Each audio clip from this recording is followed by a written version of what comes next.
can't believe I'm actually here. If it was up to me, I wouldn't give nobody no sympathy. I'll take away the pain, I'll give you everything. I just wanna see you when you wanna see this world.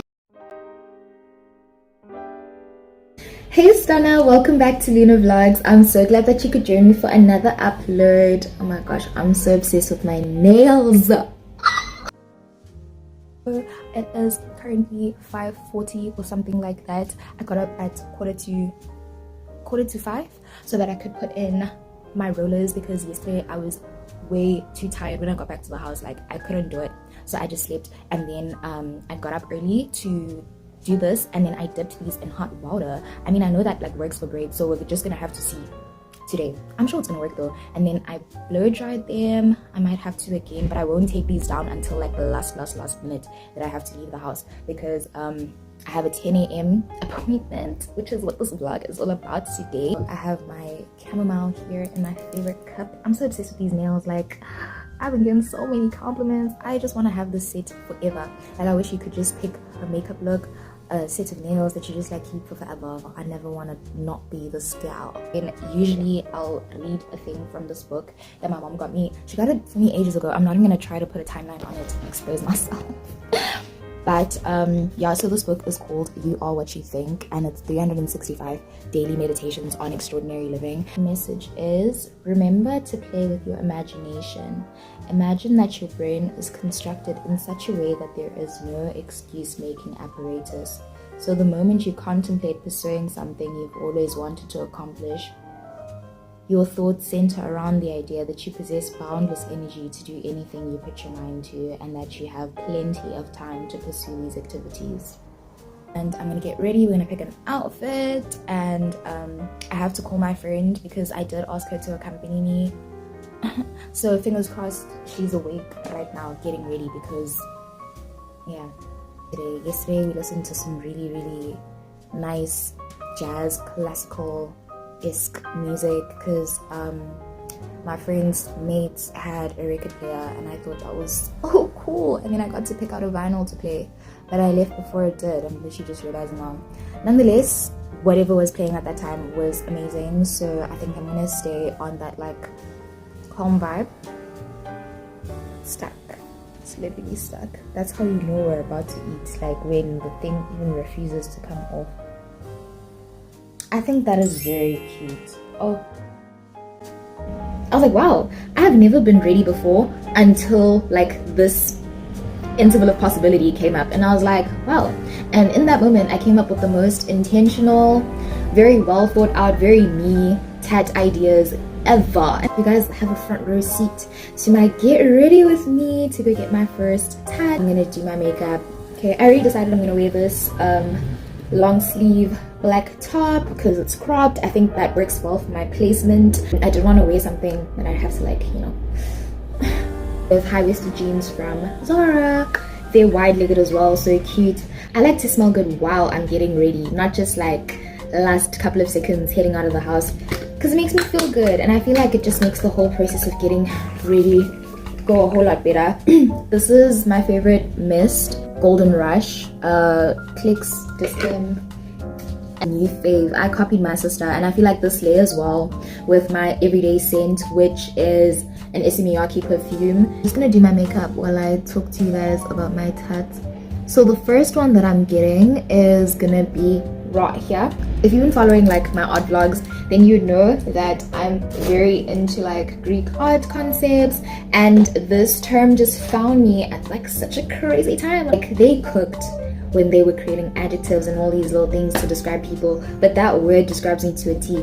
So the word Elysian is of Greek origin.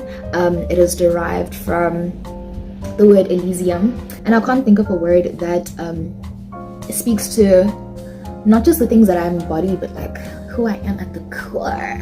And I was like, okay, I think I might actually be ready to do this. The second one is gonna be a bee. So growing up, I was taught that when you see a bee, it is good omen. Like, I don't be seeing bees a whole lot.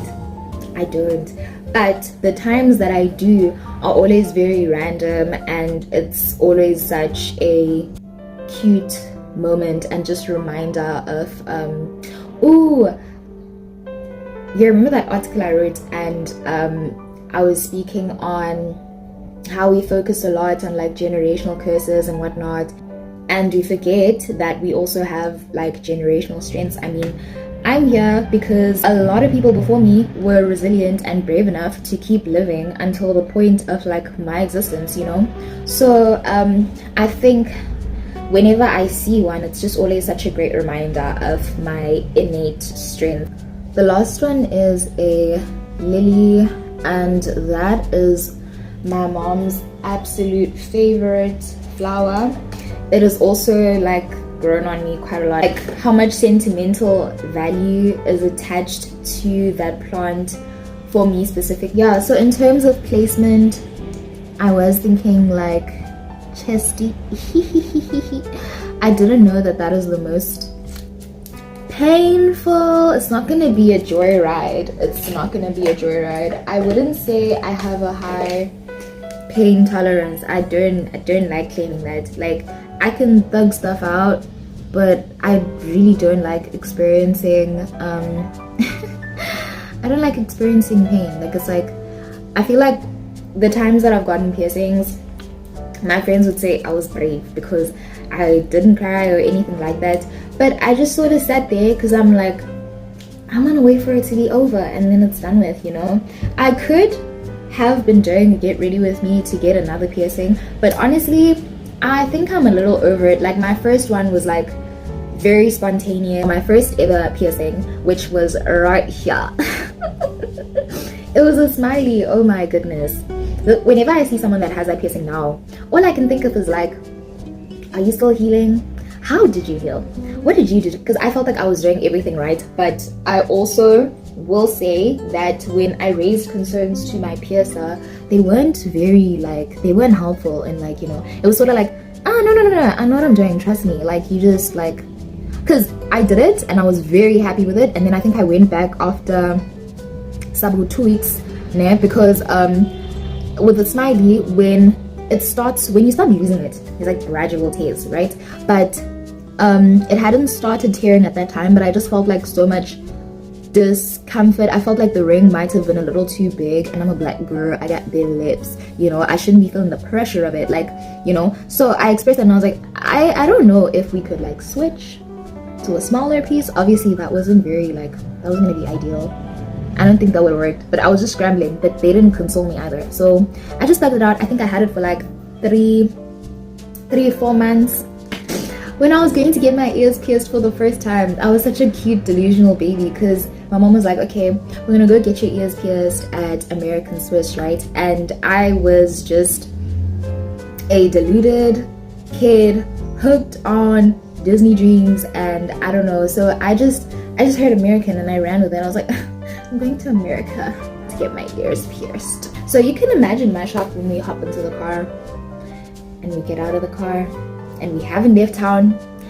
We have like nothing. And I was like, oh, American Swiss, not America. I was sitting there in the backseat talking about, oh, I'm gonna see freaking Hannah Montana, I'm gonna see That's So Raven.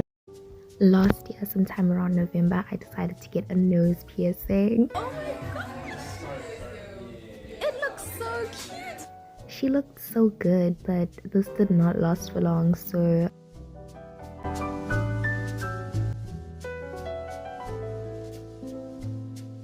I don't remember how I found this place, but I think I landed on the coolest.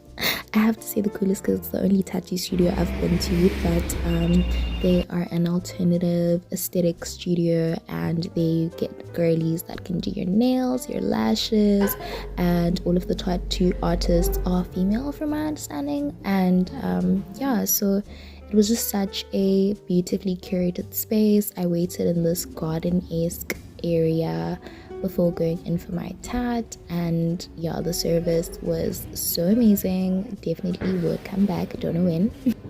I'd rate the pain a 0. Like, this was not painful at all. Getting a piercing is 100 times worse, but I love how these came out. and I did end up going back a second time. Yeah, I'm very excited. This was just to get the third tat out of the way. And yeah, if you made it this far, thank you so much for coming along with your girl, and I will see you soon. Bye, Stunna.